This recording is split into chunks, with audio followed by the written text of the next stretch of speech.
get a wealth of knowledge regarding CPAC, regarding things that are going on within our communities, police crimes, and how police must be held accountable. With every victory, there is tragedy. And with every tragedy, we must claim victory. So that's why you're here today, because we're claiming victory over what's going on in our communities with police crimes.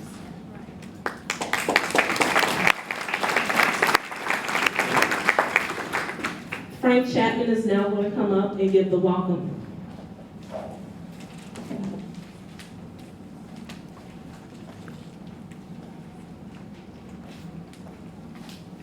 Good afternoon, everybody. Good afternoon. Just in case you forgot who I am, I'm the field organizer for the Chicago Alliance Against Race and Political Repression. I'm going to be very brief because what we really want to happen at this meeting is not us just talking to you, but us talking to each other. We want a conversation. We're not here to preach at you, and we're not here to preach that. We're here to share a common cause. On behalf of the Chicago Alliance Against Race and Political Repression, I want to welcome all sisters and brothers who took time out of their busy schedules to join us here today. We have people here from all the various strands of the people's movement who want to see an end to the epidemic of police crimes we're facing in Chicago and throughout the nation. All you have to do is look around the room and you can see that what I just said is accurate. We have people here representing all the various strands of the people's movement. We have people here from peace organizations.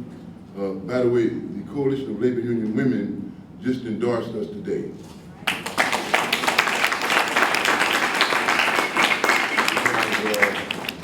People here from Jobs of Justice, and I want to really take notice of the young workers who came in and fight for 15.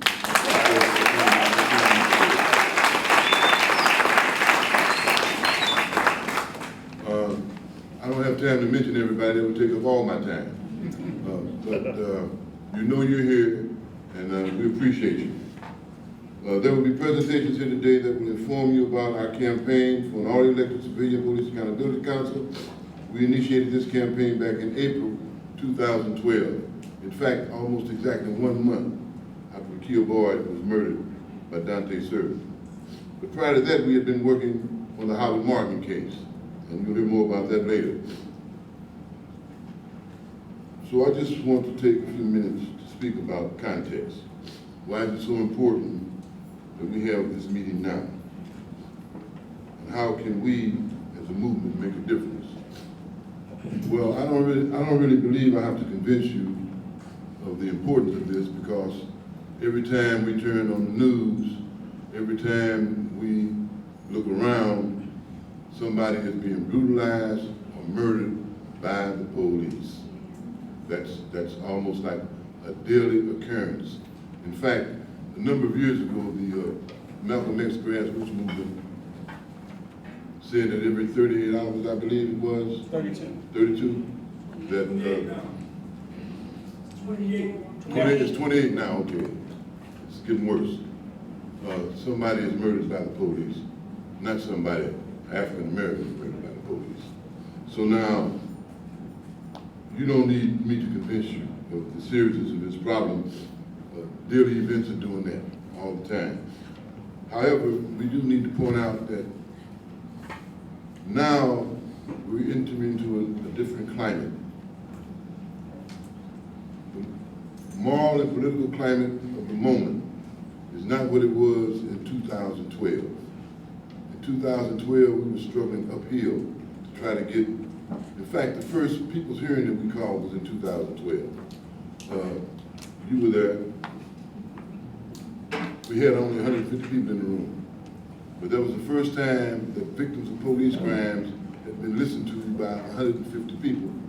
And we had one person after another to get up and say that. Now we have thousands of people getting into the streets saying that this is wrong. We've had thousands of people go down there on 35th Street and stand in front of the police station and say that this is wrong. So now there's a movement afoot that we count not only in the 10s and the 20s, but in the hundreds and the thousands. And that's a big difference, that's a big change. And that's,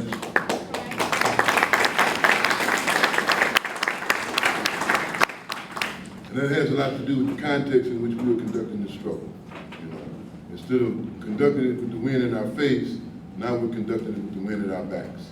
You know, and who created that wind was the youth movement that was agitated into existence by these police crimes. All right. And we're very grateful for that.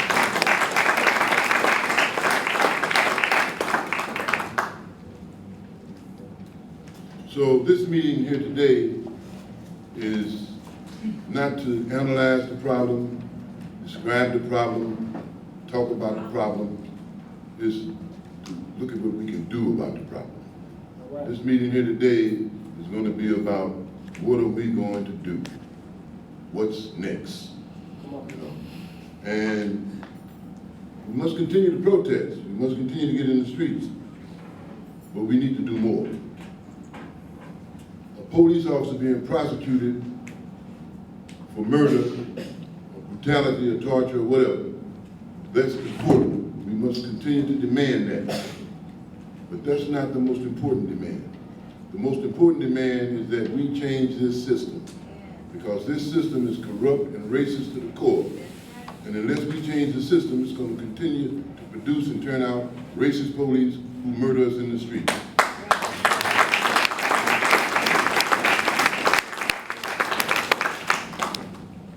And that's what the march that we're organizing for August the 29th is all about. We need to have this meeting now so that when we march on August 29th, we are all on the same page and understand what we are demanding. This is what the program we're having here today is designed to do. So I'm not going to talk about the program because I'm going to let you see it. We as a movement can make a historic difference. If we come out and make a mighty noise for CPAC on August 29th, we're not just calling for the prosecution of police criminals, we are demanding a systemic change by fighting for an ordinance that will empower the people to hold the police accountable for the crimes they commit, and to make policies as to how our communities are policed. We know this is a tall order, and that it challenges directly the powers that be in their corrupt, racist criminal justice system. We also believe that we who are here today can make it happen, because people united can never be defeated.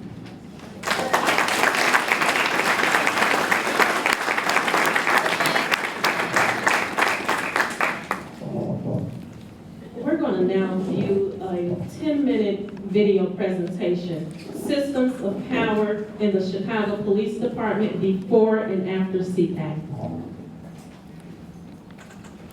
Can we dim the lights?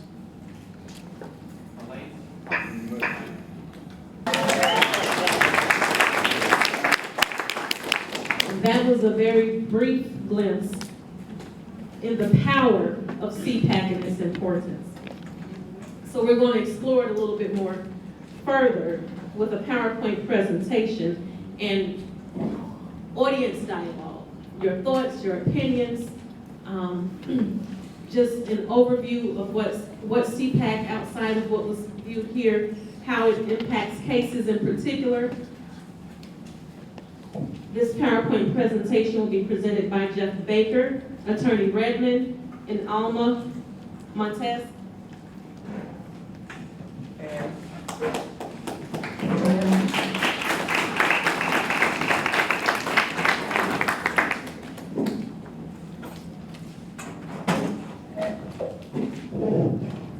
Good afternoon, everybody. I appreciate all you fighters coming out today. I am Jeffrey Baker, and this is Larry Redmond, Larry Redmond, who is General Counsel for the Alliance Against Racist and Political Repression in Chicago. and Ms. Alma Montez. What we're going to do here today is get a little bit more in depth about CPAC. First thing, I'd like to ask everybody a question. Do you believe that we need CPAC? Yes. Can I get a show of hands? Ma'am in the center, or would anybody like to tell me why CPAC is necessary? Yes, ma'am. I think that the police departments throughout this country, there is systemic racism, there is corruption, and they will not govern themselves accordingly. So I don't believe this system can be corrected. I think it needs to be dismantled, and CPAC, community accountability, needs to be in its place. I've been a victim of police brutality, and I know the corruption that occurred in my case. And Mr. Howard Morgan, I want to give praise to Mrs. Morgan, because I know your fight to keep your man alive, to keep your man safe in this police family, because I know your fight, Mrs. Morgan. And I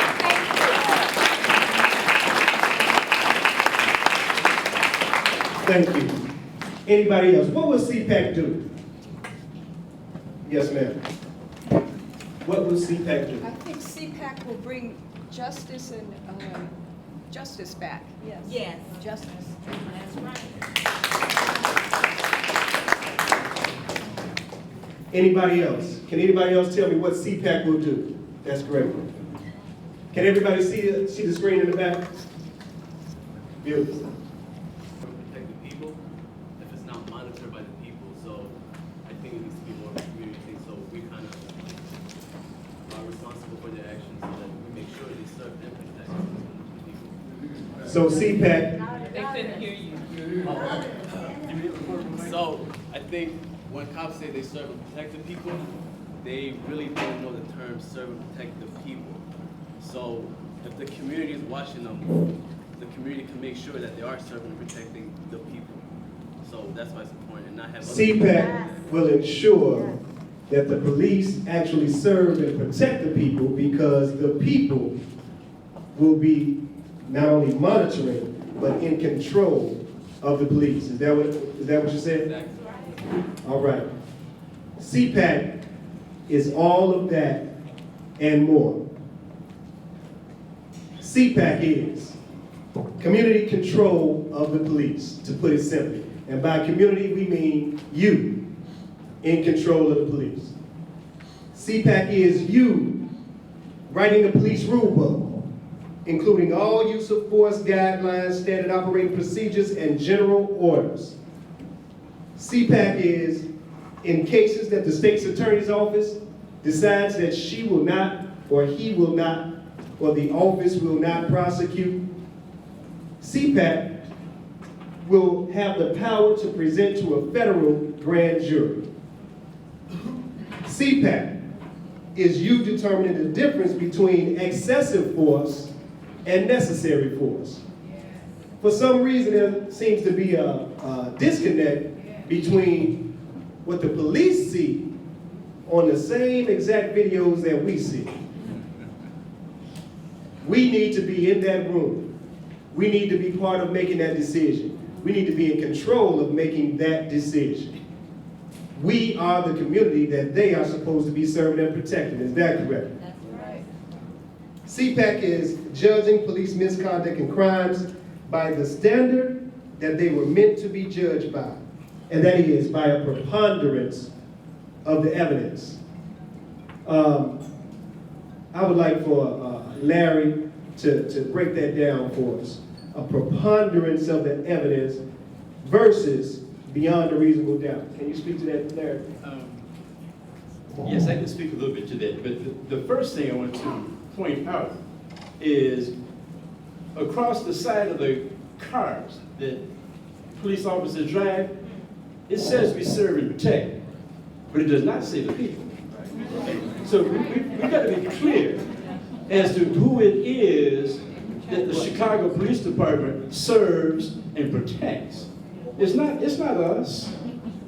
Police officers have never sworn to protect the people. They protect the people with money. Now, I don't know about you, but I don't have a lot of money. You see what I'm saying? So that means that the Chicago Police Department is not sworn to protect me. They're sworn to protect the Pritzkers, the Rockefellers, the Morgans, the Vanderbilts. You understand what I'm saying? That's who they are sworn to protect. Now, what was your question? Oh, that just means that more likely to be one way than the other. It does not mean beyond a reasonable doubt. It's just a weighing of the evidence, and if the evidence is more this way than the other way, that's preponderance. That's basically what that is. Anyway, Jeff? Thank you for clarifying all of that for me, Mr. Redmond. And last but not least, CPAC is one extremely important tactical advantage in a fight that must be fought on many fronts. And what do we mean by that? We mean that this is not the end of the fight. This is not the only tactic that needs to be taken. We need to attack this problem from multiple different directions. There are many problems within our judicial system. And unless we attack the entire system and work to dismantle and rebuild the entire system, then we will not win this fight. But we believe that CPAC is an intricate part of that process and will give us leverage in all other fights that we must take on.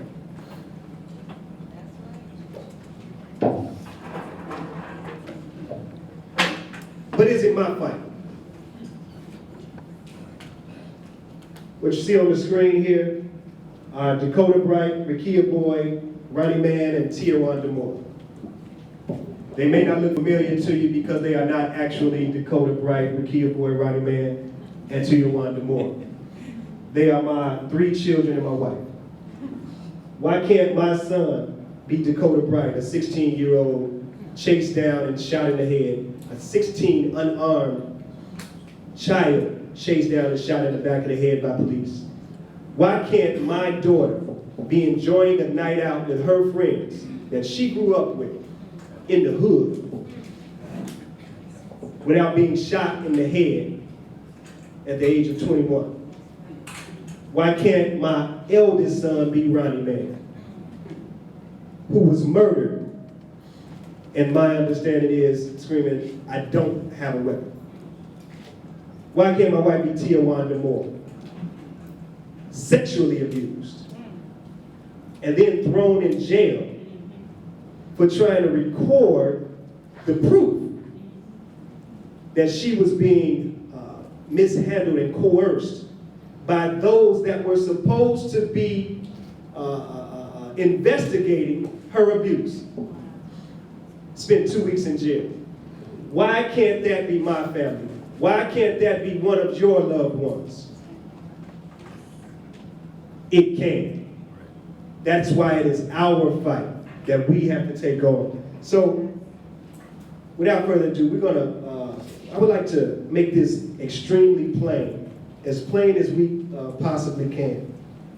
And what we're going to do is I'm going to talk about some cases. I'm going to summarize very quickly.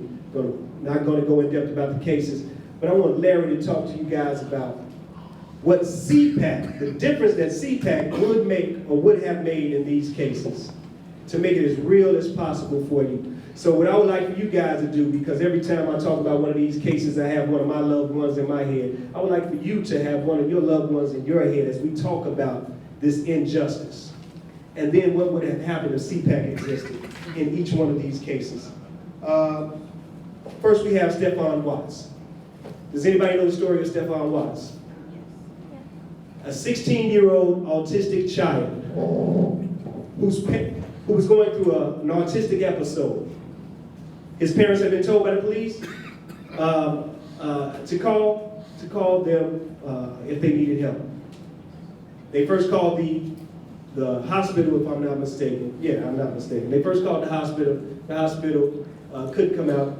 They had them call the police. The police came. By the time the police got there, the Watts determined that they did not need any help. Thank you very much. The police demanded entry into their home. Once they came in the home, this 16-year-old autistic child who had been, had run-ins, not run-ins, who knew what it meant when the police came to his home and he was going through one of his episodes, was scared. And he acted as a scared 16-year-old or a scared child might. The police, to make a long story short, chased his child down. He went down in the basement along with his father. He had a butter knife. His mother said this is the butter knife that he used to get through a door that was in the basement. The police officers standing at the top of the stairs were in fear of their life, so they said, and shot into the basement, killing the 16-year-old autistic child. 3 things I want to point out. Forced entry violated their rights. They claimed they feared for their life or the life of someone else in the home. And there's this thing called the 21-foot rule. Larry, can you speak to what might have happened if CPAC was? Well, he's, you ever heard the term thrown under the bus? There's a lot here, and I will do my best to explain. Basically, what CPAC will do is change the way police officers are trained, because CPAC will have that power. Right now, I don't know if you know this, but very few police departments across the country will train their officers in the handling of the mentally ill. It is a very, very serious problem. Many of the individuals that are in Cook County Jail right now are mentally ill. And so police officers need to be trained on how to handle the mentally ill and therefore eliminate the kinds of occurrences that happened in the Stephon Watts case. They were not trained to handle the mentally ill. They were trained to handle the mentally ill as if the mentally ill were criminals. And so their first response was to, they saw him with a butter knife, and they claimed to have been in fear of their lives, and so they shot him dead. Jeff mentioned the 21-foot rule. I don't know if you know what that is, but this is the way police officers are trained. If an individual is within 21 feet of you with a knife, he is a threat to your life, because an individual trained to use a knife can get to you and slice you fatally before you can pull your gun out, cock it, and shoot him. And they use this rule as a matter of course. I mean, most police officers around the country are trained in that way. And so anyone within that distance is considered to be a lethal threat, and you are allowed to use lethal force against that person. What CPAC has the power to do is retrain police officers to take into account that not everyone standing within 21 feet of you with a butter knife is a threat to your life. And it makes common sense. You know, I mean, he's a child, he's downstairs in the basement, standing next to his father. You are not in any danger here. That's number one. Number two, they forced their way in by claiming when the father told them, we don't need your assistance any longer, they should have turned around on their heels and walked back to the car. That's what they should have done. Instead, they violated his rights by demanding entry, claiming that the family members were themselves in danger. And so they thought, they claimed that they were protecting the public from the individual with a butter knife. And those are the grounds that they used to kill him. CPAC will have the power to train them to not violate people's rights the way they were done in the Stephon Watts case. And once the Watts filed a complaint with CPAC, CPAC would have the authority to investigate fully what happened in that house, and if CPAC determined that a crime had been committed, it would have the power to go to the federal grand jury and have this individual or individuals indicted. That's how this case would have been handled had it been within the jurisdiction of CPAC. Thank you.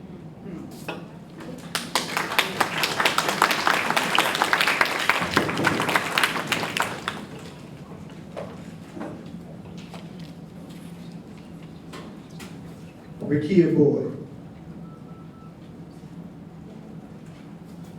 I'm going to bypass Rekia Boyd. We'll come back to that. I'm going to allow a brother to speak about that case. Is Mr. Farmer here today? Mr. Farmer, would you like to speak?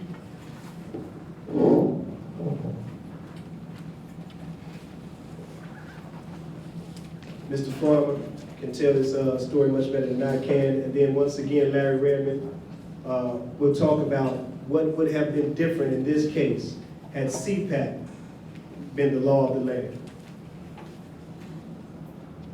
Good afternoon.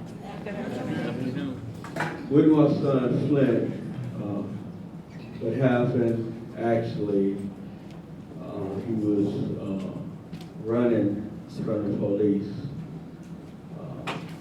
officer at the time. He had gotten into a domestic dispute with his girlfriend, and he ran, and the police actually told him to stop, and he stopped, and so he put up his hand, and he had a cell phone in his hand, and he told him to drop the cell phone, and he did, so the police shot it out of his hand, and then shot him 4 more times. And as he laid on the ground, already shot, the police officer shot him from across the street. The police officer walked up on him, not knowing that one of the police cars that were also called to the scene was coming around the corner. And on the police car dash cam, they caught this police officer. His son laid on his stomach, already shot 4 times, shooting him in the back, circling him 3 more times. Now this was caught on the police officer's car dash cam. And when the police ruled it, IFRA, as they talked about, ruled it a justifiable homicide, first of all. And then Anita Alvarez, the state's attorney's office, decided that they would not indict the police officer. So they actually called me, well, I called and asked them why, and they told me I could come down. And they said the police officer, because he was laying on his stomach, that he could have had something up under him, so the police officer shot him. I said, well, okay, he's already shot. You know, why? Okay, if you had to shoot him again, why circle him and shoot him 3 times? That was assassination. That was not a, that was a murder, actually. Why not indict him? And they actually told me that sometimes when they start shooting, they can't stop. So, I don't think that needs an awful lot of explanation. Mr. Farmer said it himself. I mean, it's ridiculous. Number one, an officer that can't stop shooting ought not be an officer. And but that's common sense. That's common sense. The explanation I gave about the power of CPAC in the Stefan White case will pretty much apply here. CPAC has the power to retrain, and in the case of the individual who shot Flint Farmer, CPAC would have the power to relieve him of his job. Basically, that's what it would come to. He would have to go to the police board. CPAC has that power directly to do that. And in addition to firing him, they have the power, again, to go to the federal grand jury, present evidence to the federal grand jury, and get him indicted for some federal crime, and have him tried and perhaps put in prison. I think that's about the only thing that we knew that I would add in this case. Thank you. Yeah, Larry, can I ask you something now? Can they still, once CPAC gets in place, and we know it's gonna get in place, we're gonna get this in place, can they go back now, after they already decided not to indict the police officer, can they bring this case up later?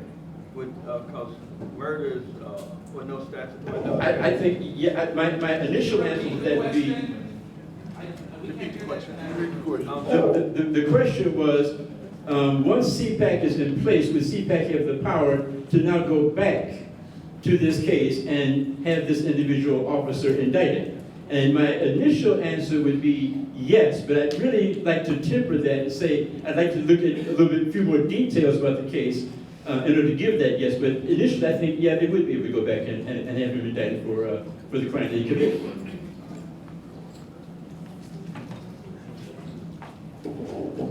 Martinez will now speak on behalf of his sister, Rekia Boyd.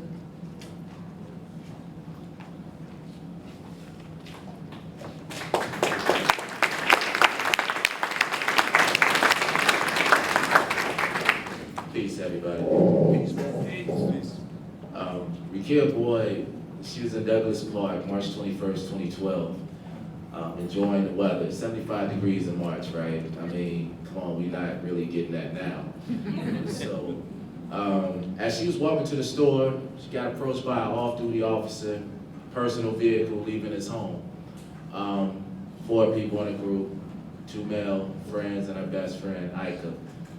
And the officer pulled up through the alley, he stopped and had words with 2 guys in the group. As he turned out the alley, he stopped his vehicle, and one of the guys, Antonio Kraus, stated, "Dude, I told your crackhead self we don't have no drugs here." By that time, the officer flashed a gun and he started shooting. One of the bullets went through Antonio Kraus' hand, another one went through my sister's head.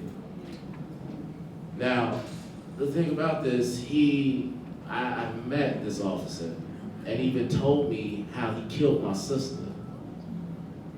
He said he shot out the car like this, and then got out and started shooting some more, and that's when I seen your sister laying on the ground.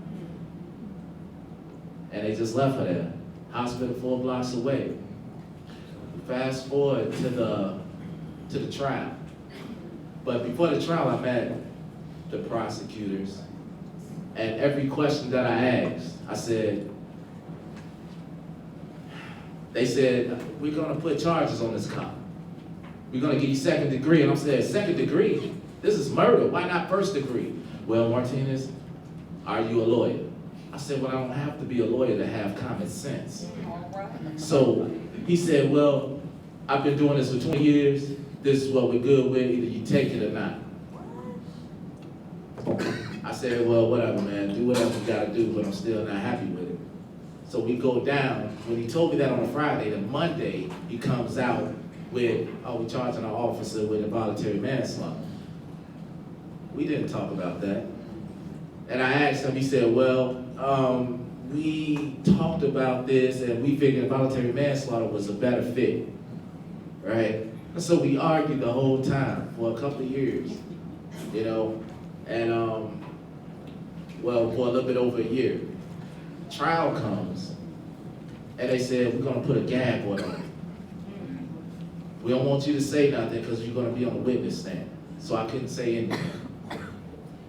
As they played around with the case, they never made it about Rekia, they made it more so about Antonio because they used the same thing, and I'm pretty sure y'all can guess what the officer said. He was in fear of his life, he had a weapon, you know, and so as we going through the trial, I told the prosecutors, I said, "I don't have no faith in you.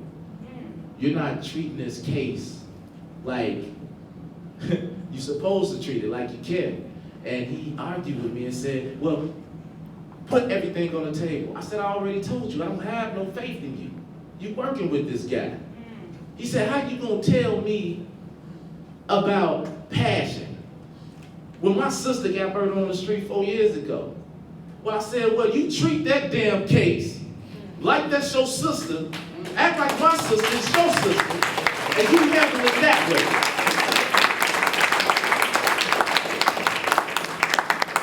And he came up with the same excuse. "I've been doing this for 24 years, I'm a lawyer. We got this. Altogether, we got 52 years. Well, the results of it was not guilty." So you see what 52 years worth of experience do. They do you real dirty, wrong, grimy. And then the judge had the audacity to tell my family, "This is not a court for emotion. This is a court of law.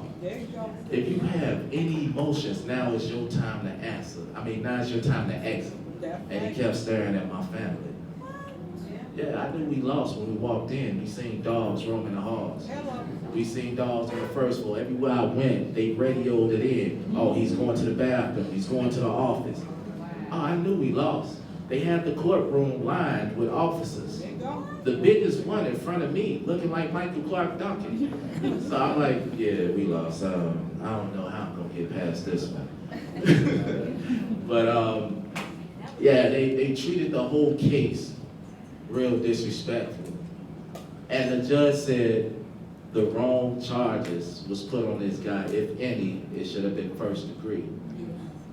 So why didn't they raise that question in the first place? Why didn't they put the first degree charges on him in the first place? Why do we have to fight so damn hard to get what we deserve? You know, we shouldn't be in this situation in the first place. They treat us like animals, yo. I woke up 3 years ago from all of this. I've been harassed by the police since I was 8. Put on my first police car, slapped in the back of the head. They train us to be scared. Yep. They train us not to say nothing. They train us not to fight back. That is their job. I promise y'all, for these past 3 years, I've been sitting back watching and learning. That don't mean I'm not fighting. That's right. I'm still here. That's right.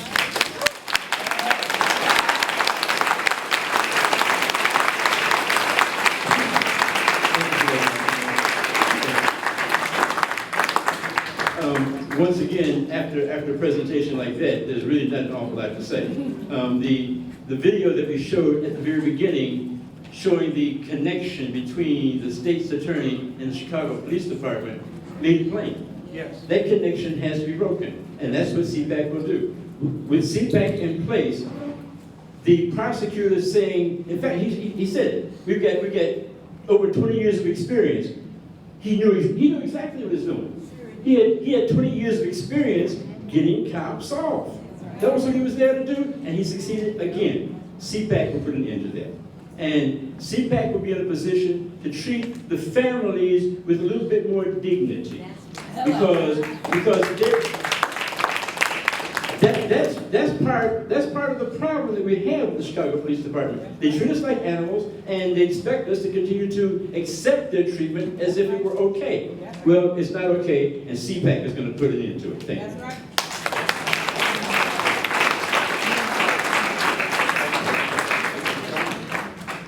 Alma Maltese.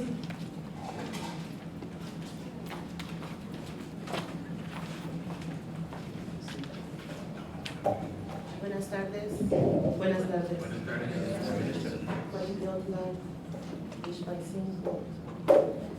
My name is Alma Montes. I'm an organizer with First Defense Legal Aid, specifically in the areas of Little Village and North Lawndale. And as you've heard right now, we are in a very critical stage of our organizing and passing this legislation. And I want you to consider for a moment another community, another ally, another occupied territory in the city of Chicago. I want to describe to you the moment when you walk out of your home to go to the grocery store and having to have in hand all proper documentation to enter a checkpoint or exit a checkpoint. And unfortunately, the Little Village community has been targeted by not only law enforcement, but also immigration. And we are seeing a high increase of police presence in the Latino communities, Spanish-speaking communities, or undocumented communities, as if Italians were from this continent and not of European descendancy. And we see this as a problem, and we see this as an intentional attack in our community. We know that Little Village generates the second largest revenue for the city of Chicago. So we know that we are a profit waiting to be made for the city. I, along others in our community, groups as Organized Communities Against Deportations, who I see present here, and members of my community are outraged and ask for your ally support to denounce the attack directed at us during these checkpoints, where I have witnessed and heard testimony of a family of 4 traveling from Humboldt Park to only be detained by an officer and ask how much money they have in their wallet. the father of the family was only able to produce $100, and he then asked for 400 more. What this officer did was drive the family over to an ATM machine to withdraw $400. A total of $500 was stolen from this working class family, and a receipt was given for an infraction at that spot. So we know that this is an unlawful practice of distortion and robbery taking place. We have no safe space to denounce police crimes and police misconduct. April averages 10,000 complaints a year. 10,000, so people are complaining, but nothing is being done with our complaints. I myself have been threatened by police. I've been stopped on the corner of 26 in California and asked, "Are you the girl from Little Village? Quit your shit," I've been told by an officer. Not only am I not gonna quit my shit, I'm bringing you all with me, right?